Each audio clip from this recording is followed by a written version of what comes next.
Bienvenue dans cette nouvelle édition de l'Africa Tonight. Au sommaire de l'actualité, atmosphère tendue ce dimanche en République démocratique du Congo. Les forces de l'ordre auraient brutalement réprimé les marches pacifiques interdites par les autorités. Après la messe, à l'appel des catholiques, les manifestants devaient marcher contre le prolongement du pouvoir du président Joseph Kabila au-delà de ce 31 décembre 2017. Nomination de Soumelou Boubèye Maïga ce samedi 30 décembre au poste de Premier ministre du Mali, le 5e depuis l'accession du président Ibrahim Boubacar Keïta à la tête du pays. Et puis, retour sur la 9e journée du championnat de première division togolaise, une journée qui s'est bien terminée pour l'AS Togoport qui a battu son adversaire Agaza FC sur un score de 2-1. En République démocratique du Congo, une opération musclée a été menée ce dimanche 31 décembre 2017 par les forces de police dans plusieurs lieux de culte. Objectif, empêcher toute marche contre le maintien au pouvoir du président Joseph Kabila. L'opposition et la société civile réclament en effet le départ du président Kabila dès ce 31 décembre 2017. Au moins une dizaine de personnes auraient été blessées lors de cette opération des forces de l'ordre selon des organisations internationales. Notre correspondant à Kinshasa, Jacques Amboka, nous fait le point sur la situation. Les chrétiens catholiques accompagnés par des militants de plusieurs partis de l'opposition ont tenté quand même de marcher, de manifester ce dimanche 31 décembre 2017, une réponse à l'appel de la coordination des laïcs catholiques. La marche a été dans plusieurs paroisses réprimées. Certains ont quand même tenté de faire quelques pas avant de croiser les forces de l'ordre qui ont tiré à balles de caoutchouc, mais aussi à gaz lacrymogène pour disperser les manifestants. À ce stade, il est certes un peu encore tôt pour établir les bilans, mais l'on parlerait déjà de 2 tués, ça reste encore à vérifier. C'est vrai que le mouvement de la coordination de laïcs catholiques, c'est quand même un mouvement qui agit un peu en silence dans la structure de l'Église catholique, mais déjà à voir à quoi la ville s'est ressemblée ce dimanche 31 décembre, on s'est dit que le mouvement, la coordination de laïcs catholiques a quand même pu mobiliser la foule pour cette manifestation. Alors, vous allez vous souvenir certainement que le 31 décembre, 2016, on avait procédé à l'accord de la Saint-Sylvestre, dite de la Saint-Sylvestre. C'est justement cet accord qui, selon la coordination de laïcs catholiques, n'est pas intégralement appliqué. C'est justement, ils ont manifesté pour appeler à l'application intégrale de cet accord signé entre la majorité présidentielle et l'opposition congolaise.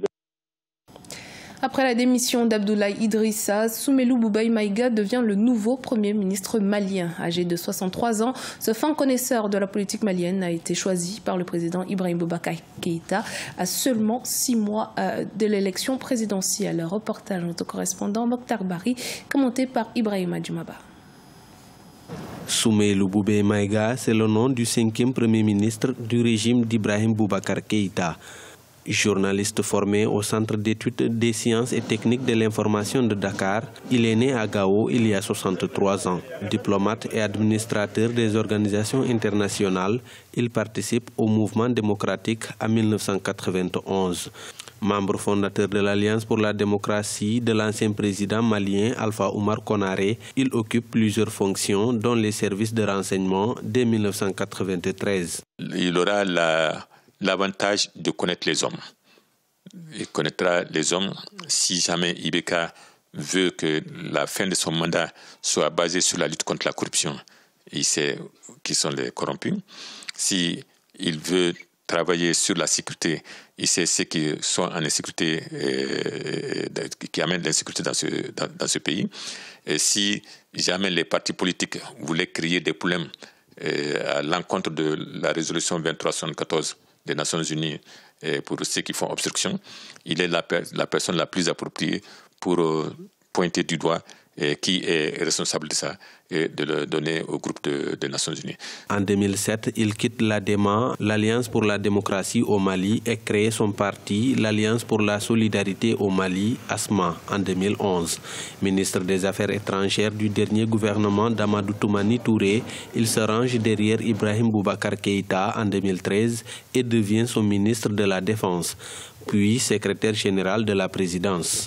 L'Algérie est devenue incontournable dans une situation où, en réalité, une des causes profondes de la crise actuelle se trouve en Algérie. Le secret enfoui pour se sortir de la crise se trouve en Algérie. Maintenant, si c'est l'homme des Algériens, est-ce qu'il sera à même de les amener à un meilleur sentiment par rapport à la stabilité des institutions du Mali? Je pense qu'il sera un interlocuteur valable de ces gens-là et peut-être qu'ils peuvent, à cause de leurs relations, peut-être être plus gentils avec le Mali. Soumaïlou Boubé Maïga aura pour mission de relancer le processus de paix, l'application de l'accord d'Alger, mais aussi d'organiser les élections présidentielles de juillet 2018. Ce nouveau gouvernement est formé de 36 membres avec 2 départs marquants, celui d'Abdoulaye Diop des Affaires étrangères, mais aussi de Mohamed Ali Bathily des Affaires foncières. Dans la foulée, le président malien Ibrahim Boubacar Keïta a présenté sa nouvelle équipe gouvernementale composée de 37 ministres. On note peu de changements, mais 3 sorties notables, celle d'Abdoulaye Diop, ministre des Affaires étrangères, de Mohamed Ali Bathily, ministre de l'Habitat, et celle de Kassoum Tapo, ministre des Droits de l'Homme et de la Réforme de l'État. En Guinée, la croissance du produit intérieur brut a atteint 6,6% en 2016, grâce notamment au secteur agricole qui se développe de plus en plus. Une progression impulsée par de nombreuses écoles proposant des formations liées à ce secteur. Idelette Mirabel-Bisson. En Guinée, l'agriculture se présente comme un levier de la transformation économique. La tendance en milieu rural étant de professionnaliser le secteur agricole pour participer au développement du pays, l'on assiste de plus en plus à la naissance des écoles de formation sur les techniques agricoles, à l'image de l'école de formation professionnelle agropastorale située à Kindia, à 135 km de Conakry. Ce centre de formation rurale permet aux jeunes ruraux qui n'ont pas d'alternative, soit ils sont déscolarisés ou même non scolarisés, mais tous pratiquent l'agriculture parce qu'ils sont dans des familles d'agriculteurs. Mais le fait de ne pas connaître les itinéraires techniques, notre école reçoit les jeunes, et, soit par les parents ou par des ONG qui les accompagnent, pour acquérir des notions d'agriculture. Ce secteur a pour objectif de contribuer à développer une activité agricole durable. Ces écoles de formation agricole rurale contribuent à l'amélioration des ressources humaines des entreprises et organisations professionnelles agricoles. Ces dernières appuient les jeunes agriculteurs porteurs d'innovation. Je suis venu apprendre la culture industrielle parce qu'après mes études, j'étais dans un centre de stage.